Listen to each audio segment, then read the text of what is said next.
Students, welcome to my channel easy learning accounts. आज की इस वीडियो में हम क्लास 11 का स्टार्ट करेंगे कॉन्सेप्ट और बहुत ही इम्पॉर्टेंट कॉन्सेप्ट पढ़ेंगे जिसका नाम है बेसिक अकाउंटिंग टर्म्स। बच्चों, अकाउंट करने जा रहे हैं, अकाउंटेंसी पढ़ने जा रहे हैं और हमें उसके टर्म्स का ही मीनिंग नहीं पता तो फिर हम कैसे समझ पाएंगे कि क्वेश्चन हमसे क्या कह रहा है। तो अकाउंटेंसी की एक अच्छी शुरुआत करने के लिए बच्चों को ये ज़रूर पता होना चाहिए कि वो जो टर्म्स उस क्वेश्चन में हमें दी हुई हैं या ये टर्म्स जो दी हैं उसका मीनिंग क्या है। तो एक एक करके कुछ इंपॉर्टेंट टर्म्स को पढ़ेंगे। अगर हमें वो अच्छे से समझ में आ जाएंगी तो क्वेश्चंस की हमें कोई भी प्रॉब्लम नहीं होगी उनको समझने में और उनका क्वेश्चंस को अटेंड करने में। तो एक एक करके हम कुछ इम्पॉर्टेंट टर्म्स को पढ़ेंगे। सबसे इम्पॉर्टेंट टर्म है बच्चों हमारी, जिसको हम बोलेंगे ट्रांजैक्शन। सबसे बड़ी और इम्पॉर्टेंट टर्म है हमारी जिसको बोलेंगे हम ट्रांजैक्शन। ट्रांजैक्शन क्या होता है बच्चों? दो पार्टीज के बीच में कोई भी इकोनॉमिक इवेंट हो जाए या फॉर एग्जांपल अगर ए बी को कोई भी सामान बेच दे और ए जब बी को सामान बेच रहा है तो बी खरीद रहा है तो बी उसको पेमेंट करेगा और ए पेमेंट रिसीव करेगा। तो जब दो पार्टीज के बीच में कोई भी इकोनॉमिक इवेंट होता है, इकोनॉमिक ट्रांजैक्शन होता है तो उसको कहते हैं बच्चों हम द वर्ड ट्रांजैक्शन। आगे बढ़ते हैं, हमारा नेक्स्ट टर्म है जिसको हम बोलेंगे अकाउंट। अकाउंट की जब बात करेंगे तो बच्चों हमारा पूरा काम ही इस कॉन्सेप्ट के अंदर होगा। ये एक टी शेप अकाउंट होता है जिसमें हमारा लेफ्ट हैंड साइड बच्चों डेबिट साइड होता है जिसको हम DR के नाम से लिखते हैं। DR का मतलब होता है डेबिट रिकॉर्ड्स और हमारा जो राइट हैंड साइड होता है उस पर हम CR लिखते हैं, इसका मतलब होता है क्रेडिट रिकॉर्ड्स। और हमारे जितने भी कोई भी मान लो फॉर एग्जांपल हम बैंक अकाउंट बना रहे हैं तो रूल्स के अकॉर्डिंग हम उनको फॉलो करते हैं। और जो प्रीवियस वीडियो मैंने आप लोगों को फॉरवर्ड की थी जिसमें मैंने आपको गोल्डन रूल्स बताए थे, उस रूल्स के अकॉर्डिंग हम डेबिट और क्रेडिट करते हैं। फॉर एग्जांपल बच्चों अगर पर्सनल रूल है तो रिसीवर को डेबिट कर देंगे और गिवर को क्रेडिट, और अगर रियल रूल है तो व्हाट कम्स इन को डेबिट और व्हाट गोज आउट को क्रेडिट, और अगर बच्चों नॉमिनल रूल है तो एक्सपेंसेस एंड लॉसेस को डेबिट और इनकम्स एंड गेन्स को क्रेडिट। तो जिस अकाउंट के अंदर, जिस टी शेप ट्रांजेक्शन के अंदर हम इसको लिखते हैं उसे हम अकाउंट कहते हैं। तो इसको भी हमें बिल्कुल भी भूलना नहीं है। तीसरा और नेक्स्ट पॉइंट है हमारा जिसको हम बोलेंगे कैपिटल। इसको हम क्या बोलेंगे? कैपिटल। तो कैपिटल माने होता है बच्चों जिसको हम हिंदी में बोल सकते हैं पूंजी। पूंजी मीन्स क्या होता है?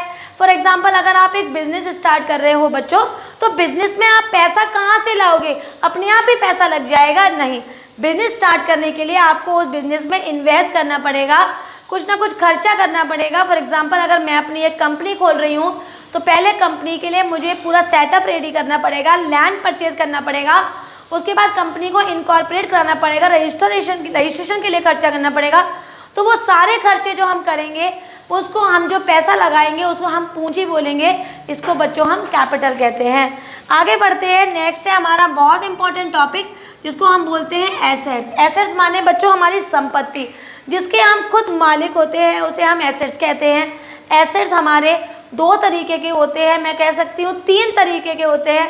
पहले होते हैं बच्चों हमारे करेंट एसेट्स, दूसरे होते हैं हमारे नॉन करेंट एसेट्स और तीसरा होता है बच्चों हमारा फिक्शियस एसेट्स। सबसे पहले करेंट एसेट्स, वो एसेट्स जो हमारे 1 ईयर के अंदर ही अंदर कैश हो जाएगी, कैश में लिक्विड में कन्वर्ट हो जाएगी, उसे हम करेंट एसेट्स कहते हैं। फॉर एग्जांपल के तौर पे मैं कह सकती हूँ cash in hand, cash at bank, prepaid और भी कई सारे नाम हैं जैसे एक्यूड।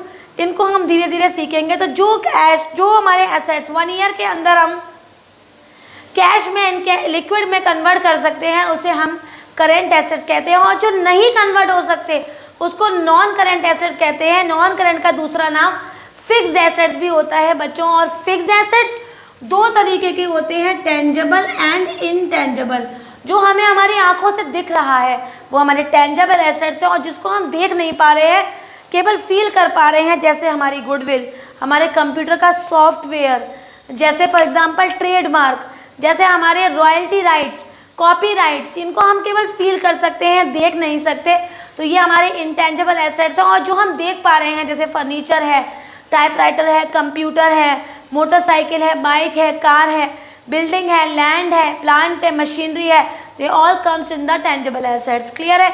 और तीसरी होती है फिक्शियस एसेट्स बच्चों, ना तो ये टेंजिबल है ना ही इनटेंजिबल है, ये एक ऐसी एसेट्स है बच्चों जिसकी अपनी कोई रियल वैल्यू नहीं होती, वो दूसरे की वैल्यू से वैल्यू जनरेट करती है। फॉर एग्जाम्पल एडवर्टाइजमेंट, फॉर मेरा बिजनेस नहीं चल रहा था, मैंने उसके लिए एडवर्टाइजमेंट किया, मेरा बिजनेस अच्छा चलने लगा, तो एडवर्टाइजमेंट मेरी फिक्शियस एसेट्स हो गई जिसकी हेल्प से मैंने अपने बिजनेस को ग्रो किया। तो इसकी अपनी कोई रियल वैल्यू नहीं है, इसने दूसरे से वैल्यू रीजनरेट की है, ली है अपनी वैल्यू, खुद की अपनी रियल वैल्यू नहीं होती है इसकी।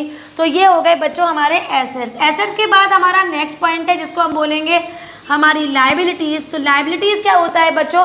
लायबिलिटीज़ हमारे कर्जे। तो बच्चों हमारे कर्जे दो तरीके के होते हैं, वो कर्जे जो हमें 1 साल के अंदर अंदर ही पे करने हैं उनको हम हमारी करेंट लायबिलिटीज़ बोलेंगे, और जिन कर्जों को हमें 1 साल के अंदर अंदर नहीं, हम 1 साल के बाद भी पे कर सकते हैं, आफ्टर 1 ईयर भी उस कर्जे को चुका सकते हैं, उसे कहते हैं नॉन करेंट लायबिलिटीज़। तो the asset which are paid within the 1 year, the liabilities which are paid within the 1 year is known as current liabilities, and the liabilities which are paid after the 1 year also is known as non current liabilities. Clear है बेटा? आगे बढ़ जाते हैं। और liabilities तो हम जानते हैं कि ये हमारे कर्जे ही होते हैं। नेक्स्ट है गुड्स। गुड्स माने बच्चों स्टॉक, रॉ मटेरियल, जो वो इन्वेंट्रीज जो हम अपने बिजनेस में यूज़ कर रहे हैं। फॉर एग्जांपल मैं गुड्स को बना रही हूँ, रॉ मटेरियल यूज़ कर रही हूँ, उससे कुछ फिनिशेबल गुड्स बना रही हूँ, या जो भी हम रॉ मटेरियल यूज़ कर रहे हैं उसको बच्चों हम गुड्स बोलेंगे। इसको हम स्टॉक भी बोल सकते हैं, इन्वेंट्रीज भी बोल सकते हैं। नेक्स्ट है बच्चों हमारा टर्म परचेज। परचेज माने आपके दिमाग में आ रहा होगा परचेज माने तो खरीदना होता है, लेकिन अकाउंटेंसी में अगर आपने सामान खरीदा है, अगर आपने सामान खरीदा है, स्टॉक गुड्स खरीदा है आपने, तो जिसको आप डेबिट करोगे तो आप परचेज अकाउंट से डेबिट करोगे उसको। तो purchase account debit to cash account ये कब करोगे बच्चों? जब आपने कोई गुड्स खरीदा है। और अगर उल्टा कर दूं कि अगर आपने कोई गुड्स बेचा है, तो जब बेचोगे तो आपके पास कैश आएगा ना बच्चों, बेचोगे तो कैश आएगा ना बच्चों, तो cash account debit to sales account. तो गुड्स से कनेक्टेड है ये वर्ड्स। तो गुड्स खरीदना तो परचेज को डेबिट, गुड्स बेचना तो सेल को क्रेडिट। अच्छा बच्चों, अगर आपने कोई गुड्स बेच दिया, सेल कर दिया, और वो बिका हुआ गुड्स आपके पास आ गया, तो उसको बोलेंगे सेल्स रिटर्न। ठीक है। और अगर आपने कोई चीज़ खरीद ली, तो गुड्स खरीद ली मतलब परचेज डेबिट हो गया, और अगर आपने उसे रिटर्न कर दिया, आपको अच्छा नहीं लगा आपने रिटर्न कर दिया, तो उसको बोलेंगे परचेज रिटर्न। तो ये कॉन्सेप्ट जब हमारे क्वेश्चन में आएंगे तो आप इनको ध्यान रखिएगा, ये बहुत अच्छे और इम्पॉर्टेंट कॉन्सेप्ट्स हैं। नेक्स्ट भी हमारा इम्पॉर्टेंट पॉइंट है, इसे हम कहते हैं ड्राइंग्स। हम लोग 10th तक तो ड्राइंग्स को हमेशा ये मानते हैं ना कि हमने कोई आर्ट कर दिया, कुछ कला कर दी, तो उसको हम ड्राइंग्स बोलते हैं। लेकिन ड्राइंग्स माने अकाउंटेंसी में होता है बच्चों कोई भी चीज़ विड्रॉ करना for personal use. Personal use के लिए अगर आपने कुछ विड्रॉ किया है for your personal use, for example अगर मेरी फर्नीचर की फैक्ट्री है और मैंने 3-4 फर्नीचर उसमें से यूज़ कर लिया अपने घर के लिए, तो ये भी मेरी ड्राइंग्स मानी जाएगी। तो कोई भी विड्रॉ फॉर पर्सनल यूज़ होती है उसे हम ड्राइंग्स कहते हैं, भूलिएगा मत, इसको कला मत समझिएगा। नेक्स्ट पॉइंट है रेवेन्यू। रेवेन्यू माने बच्चों फॉर एग्जाम्पल अगर मैंने बिजनेस में 1 लाख रुपये लगाया और मैंने 1.5 लाख रुपये कमाया, तो 1.5 लाख मेरी रेवेन्यू हो गई। रेवेन्यू माने आय। तो 1 लाख रुपये खर्चा करने पर मुझे 1.5 लाख मिलता है, तो ये 1.5 लाख मेरी रेवेन्यू हो गई बच्चों। तो फिर हमारी इनकम कितनी हो गई? तो इनकम का जो फॉर्मूला होता है वो होता है income is equal to revenue minus expenses. तो बच्चों अभी मैंने कितना कमाया था बिजनेस में? 1.5 लाख, लेकिन मैंने खर्चा क्या किया था बिजनेस में? 1 लाख। तो मेरी इनकम कितनी हो गई बच्चों? 50,000। तो इस तरह से हमें याद रखना है, रेवेन्यू माने आय होती है जिसमें से हमने एक्सपेंस बाहर नहीं निकाला होता है, और एक्सपेंस भी बाहर निकालेंगे तो जो पैसा बचेगा वो हमारी इनकम होती है। ठीक है। प्रॉफिट क्या होता है? जो रेगुलर मोशन में हमें बिजनेस में कुछ भी बेनिफिट्स हो रहे हैं उसे हम प्रॉफिट कहते हैं। अचानक से कुछ हमें प्रॉफिट हो जाए तो उसे हम गेन कहते हैं। तो रेगुलर मोशन में हमें प्रॉफिट्स होते हैं, ये भी 2 तरीके के होते हैं बच्चों, gross profit and net profit. तो ग्रॉस प्रॉफिट और नेट प्रॉफिट का अंतर सिर्फ इतना होता है कि अगर आपने ग्रॉस जो अभी आपने अर्न किया है प्रॉफिट, अगर उसमें से आप अपने इनडायरेक्ट इनकम्स और इनडायरेक्ट एक्सपेंसेस को बाहर निकाल दें और इनकम्स को ऐड कर दें तो वो नेट बन जाता है। अभी फ़िलहाल में केवल इतना याद रखें क्योंकि अब आप लर्न कर रहे हो, लर्नर्स हो, धीरे धीरे पॉइंट्स को सीख रहे हो, तो ये याद रखिए प्रॉफिट हमें रेगुलर होता है लेकिन गेन हमें अचानक से हो जाता है।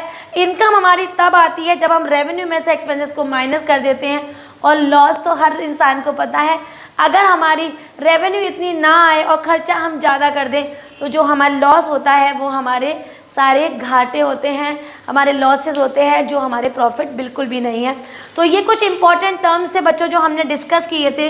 ये इंपॉर्टेंट टर्म्स अगर आपको समझ में आ गए तो आप एक अकाउंट की अच्छी शुरुआत करेंगे। भूलिएगा बिल्कुल भी न कि एसेट्स क्या है, इसके टाइप्स क्या है, लायबिलिटीज़ क्या है, इनके टाइप्स क्या है, कैपिटल क्या है, ड्राइंग्स क्या है, रेवेन्यू क्या है, और सबसे बड़ी बात अकाउंट क्या होता है और इसके साइड्स क्या होते हैं, इनको भूलना नहीं है। टर्म्स को अच्छे से पढ़ेंगे ना बच्चों तो क्वेश्चंस अच्छे से आएंगे और आप अच्छे से समझ पाएंगे कि वो किस बेसिक बात को कह रहे हैं, और उसके अकॉर्डिंग हम अपने एक एक ट्रांजैक्शन अच्छे से करेंगे। वीडियो समझ में आई हो, अच्छे से बच्चों को क्लियर हो गई हो तो अपने फ्रेंड्स को शेयर करें, वीडियो को लाइक भी करें, और हाँ बच्चों चैनल को सब्सक्राइब ज़रूर करें। Thank you.